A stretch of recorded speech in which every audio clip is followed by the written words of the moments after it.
Hi everyone, it's Elizabeth from Elpis Astrology at elpisastrology.com. Thanks for joining me today. So this is my take on the astrological outlook for November 2023. And as always, you determine how you want to use these energies that I'm describing. I do use the whole house system when I do these predictions, and I use the ascendant mainly, but you can look at your sun sign too, just to get some extra information as well. And it really is what resonates with you, right? So we have a new moon in Scorpio, we have Saturn going direct, and we have a full moon in Gemini this month.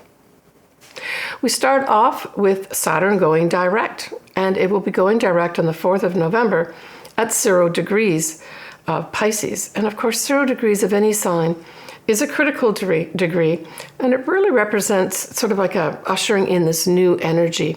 And the new energy we're talking about, of course, is Pisces and Saturn in that energy, right? So it's starting Saturn on its official path forward in the sign of Pisces once again, although remember we did have it initiated in March of 2023. So this is positive, right? Saturn represents the rules. It represents things like it's about time. It represents karma. So ushering in this new energy at the beginning of the month can indicate those types of things, can also indicate new rules and regulations, generally speaking, right?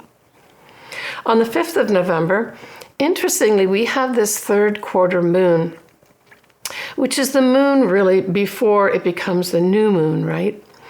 And it is at 12 degrees of Leo. And recall, in September, we had Venus going direct at what? 12 degrees of Leo.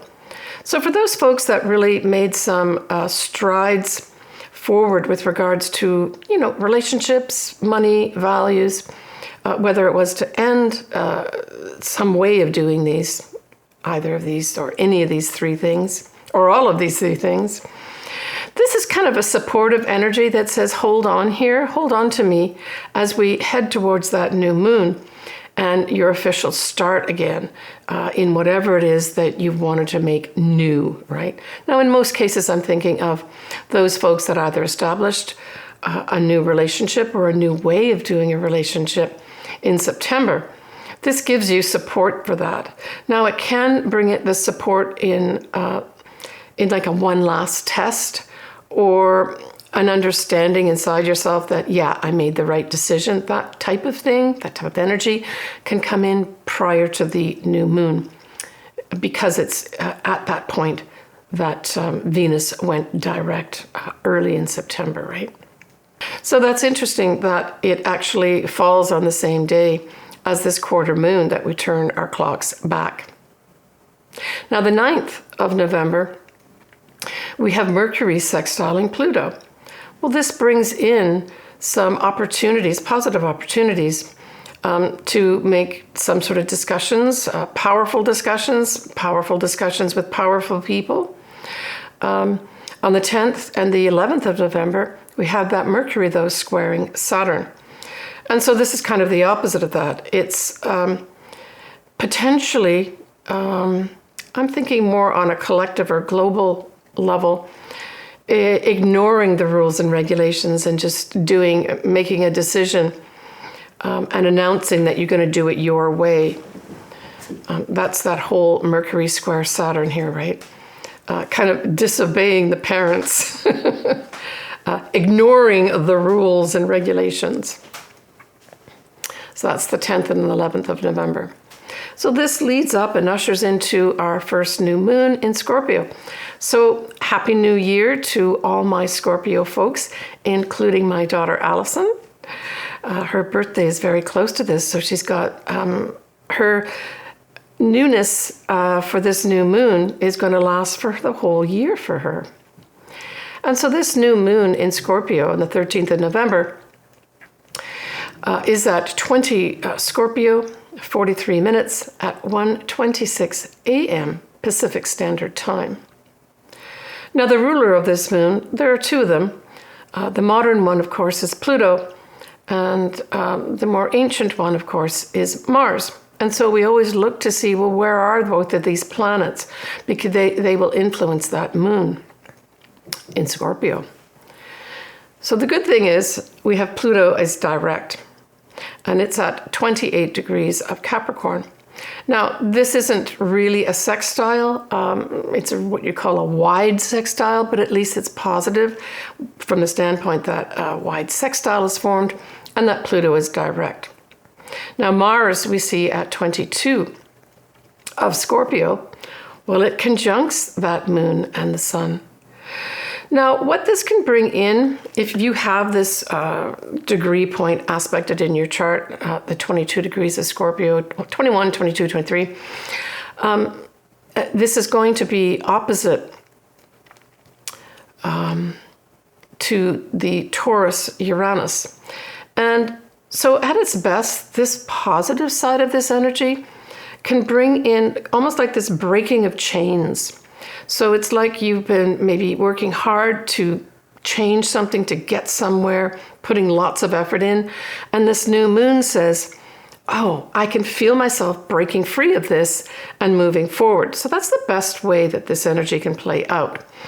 The more negative side of this, of course, is if you look at just straight Mars, a fighter and feisty and aggressive, opposite unexpected explosions and energy, Uranus. In opposition, these two planets can literally create an explosion. And that could play out in something like earthquakes, for instance, or volcanoes, that type of thing. But it can also play out, again, I think collectively, in unexpected fighting, probably like military. The Mars does represent the military too, right? So there may be a lot of fighting that goes on. Scorpio is very much a secretive sign, and it's really aspected strongly here, not just by the moon and the sun, but also by the fact that Mars is also in Scorpio, opposing that Uranus. So there may be some unexpected things that pop up at this time that can also be psychological, because Scorpio also represents the psychological side of ourselves too. And Scorpio does represent money too, right? So there could be some unexpected new start. Maybe the Fed in the USA will announce that they're going to reduce the interest rates, and we can see mortgages coming more up to be taken by folks and getting homes. And that's all possible. But I see this more as more aggressive moves of some sort, more on a collective level. But remember, there's a positive side too. We have Venus that is in Libra will be sextiling Mercury. Now, Mercury is just, if you look at the chart that I'd put up, Mercury is just in around 4 degrees or so of Sagittarius. And I can tell you that that's a good thing. I know it's in its detriment and not necessarily positive when we look at it individually. But the fact that we have Mercury just outside the auspices of Mars, but in a different sign, in a very positive, forward thinking, future thinking, optimistic frame of mind, right? So if we take this whole Mercury side of it in Sagittarius, it's positive thinking. So I'm thinking that this also new moon could have, I almost see it as a background sort of noise where there are people trying hard to see a better future. Right? Because Sagittarius can represent seeing into the future as well. It also represents, religious beliefs, philosophical beliefs. So this could have a discussion of those things going on, in addition to the more assertive and potentially aggressive side of this new moon. So I like that. And the fact that it's Venus, and then Venus in Libra really speaks to diplomatic relations. So don't doubt that there's also the diplomatic relations going on, seeking harmony and seeking balance in the background. We have Saturn in a wide sextile to Pluto. Again, these are positive energies. This is opportunities for folks in power to talk about the rules and the regulations. Maybe even to talk about karma, right? And then we've got Saturn widely square that whole Mercury. So this says, I'm sticking my heels in the ground, that's Saturn, with the square. with regards to how I think about this and the way I'm going to talk about it, but especially how I think about this. So it's like diplomacy being offered to you and you're saying, yeah, but my religious beliefs are very important and I'm not going to budge on them. So there's this back and forth, right? Now, interestingly also, and this sort of in me ties up the new moon in a positive way. We have the moon, we have the sun, and we have Mars, all in Scorpio, trining Neptune. I know Neptune is retrograde at this time, but what does this say to me? One word: hope. Hope and inspiration is also existing in this new moon that has a lot of aggressive stuff to it. It also speaks to, hope with regards to philosophical beliefs. Can we come to the middle ground and talk? So if any of you have something going on like this, where there's a difference in sort of philosophical beliefs, even religious beliefs, this trine is going to really put some positive energy into you being inspired that, well, maybe there is a middle ground after all. On the 22nd and the 23rd of November, we have another sextile, and that's going to be Mars sextiling Pluto, and remember, Pluto is direct at this time. But we're also going to have a square, and that's going to be Mars continuing to square Saturn. And so it's like these two energies, I saw it almost like a seesaw back and forth, and maybe in the collective world of ours, we're going to see that. That energy is put into trying to change, say, positions, people in power, but at the same time, you've got energy being put into keeping things the same. But I'll tell you, if you use that Mars square Saturn in a positive way, it means working hard to put these rules and regulations in place. It means working hard to make this the time to make those changes. Right, next, we're going to have the full moon in Gemini. And this full moon is at 4 Gemini, 51 minutes, on the 27th of November at 1:17 a.m. Pacific Standard Time. So for Geminis, this is a wrap-up. This is an ending of some sort.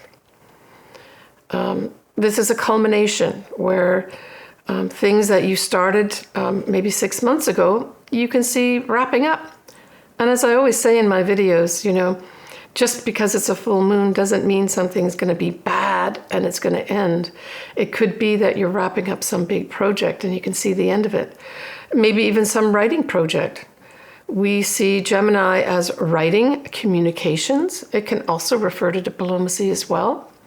So this could also see, a wrap up in that area too, not only in a collective global level, but for you individually. So the ruler of Gemini is Mercury, of course. And it is in opposition to Sagittarius. So we have it at 24 Sagittarius. And of course, this is squaring that Neptune at 24 of Pisces. So this says we've got to work hard here. Work hard, and I say this is probably an international component because Sagittarius also rules foreign things, foreign places. But it's also like our philosophies too. And then Neptune can also be more along perhaps like the spiritual religious side, but Sagittarius can be too. So I see there's going to be a clash here with regards to how I think, how I communicate about my philosophies and beliefs. And that's kind of a big sort of theme for this full moon in Gemini. We could even see collectively people standing up in a pulpit, espousing these and saying how important they are. Certainly it's important to communicate, but of course the next word to use is negotiate. And there's potential here, but there's a lot of, again, using that sort of sentence of digging our heels in, to try to see both sides, right? And that's the other thing about Gemini. It really is asking you to include other people and to see their point of view. And so this full moon is going to be focusing on a lot of that, working with others so that everyone can benefit here. Hearing, right? Both sides, and thinking through, Gemini, what you should say, where there's a coming together as opposed to a coming apart. When we look at Mercury, again, it's trining the north nodes in Aries. So this is very positive. It's let's talk about our future as a group, right? Let's talk about that. And let's put something new in place. That's Aries. Aries is saying, let's move forward with something new here. We can be individuals, but let's do it in a harmonious way. We have the sun is going to be conjuncting Mars. And of course then, because it's a full moon, both the sun and Mars will be opposite to the moon. And so this could bring in a little bit of assertive energy with regards to people speaking, maybe some people speaking out of turn. Remember that Gemini is an air sign, and so it's not like this fiery, a fire sign where I'm not going to give up what I think and what I want to say, even though this does emphasize that speaking out of turn in some respects. Gemini puts a lighter tone on the whole thing, right? And so this is, I believe, someone, stating what they think and putting it in words, maybe standing up, presenting, that type of thing. And in fact, that type of aspect could have some people individually, if this full moon at 4 or 5 degrees of Gemini affects you, you could make maybe some effective presentation at this time, or present your case at this time from documents that you've written, right? We have Venus conjuncting the South Node. So this is wonderful too. South Node types of things, we like to say letting go of them. And of course, it supports the fact that a full moon says endings and letting go. And so this says to me that there's a request here from the universe to ask you to let go of old ways of doing relationship, of perhaps your money, but it's also referring to our values. And I also see this as, women could be in the mix here. So I think that this is letting us all know that we can do things differently with regards to those areas. So that's love, relationships, money, and our values. And it really emphasizes, in my mind, as last month we had that whole yod, right, pointing at this South Node. This may be a wrap-up of some of us individually letting go of relationships, letting go of old ways of doing relationships and embracing new ones. But maybe also our money too. That let go of old ways of dealing with your money and put ones in place that give you better balance in your life. Because that South Node, of course, is in Libra, which is all about balance and harmony, right? So staying with Venus conjuncting that North Node, it goes right the way through the 30th of November 2023 as an exact. So it's an important thing that I've just spoken about. Well, good luck to everybody in November. When we look at December, yay, we have that Neptune going direct. But we do have a Mercury retrograde, and it's an interesting Mercury retrograde because it's going to start in very conservative Capricorn, but spend a lot of its time in future-oriented, optimistic, positive, risk-taking Sagittarius. And speaking of Sagittarius, you will have a new moon there, full moon in Cancer. And of course, that full moon in Cancer is the second full moon. That's unusual in a year. I'll talk about that next month. And then we have Jupiter going direct, literally the last day of December, the 31st of December, 2023. All right, talk about that more next month for you guys, right? So let's now move on to the ascendants or sun signs, whatever resonates with you. All right, Cancer. So that new moon in Scorpio is in a fellow water sign, so it trines your sign, positive energy, right? And it's your 5th house. So the 5th house represents a number of things. So you could see a new start with regards to, say, your children in your life. It could be a new start for you in love. It could be a new start for you in your own business, or maybe literally starting your own business. You'll have Mars supporting you with the moon and the sun, right, in that new moon in Scorpio. But it could also bring up a new start in a new creative project of some sort. And for those Cancers that say, do want children, this could be some of them getting pregnant at this time, if that's something that you want, because that 5th house rules children too. But the 5th house also rules having fun and games, right? Especially games of chance. So this may be, Cancer, a new moon that ushers in a lot more fun for you, right? A lot more amusement type things and happy times with people around you, especially your children. When we look at that full moon, though, in Gemini, that's in your 12th house, Cancer. And so I really feel this, because Gemini represents your thoughts, communications, it has you maybe literally thinking more about how you communicate. Maybe how you've been communicating with your neighbors, maybe your siblings, and you decide to spend some time thinking about how can I make those better. It could literally be one of your siblings or neighbors has to go to a hidden place, and that hidden place could be a hospital, it could be an ashram, it could be a government offices involved, prisons involved. It doesn't mean that you personally are going to be going into these for something you have. It just means that you may have to actively go in there. If it's, say, your sibling, for instance, or a neighbor that you've got to help out. Maybe someone hurts themselves and you've got to take them to the hospital. And that's what this full moon involves, that they communicate with you and you have to take them into the hospital and maybe hang around and maybe go in to see them a few times because they don't have anyone around them in the neighborhood to help them out. That sort of thing. But, that 12th house also could say that you need a rest, Cancer, and maybe going to an ashram or even a health farm type thing that really nurtures you and takes care of you. Cancer is a sign.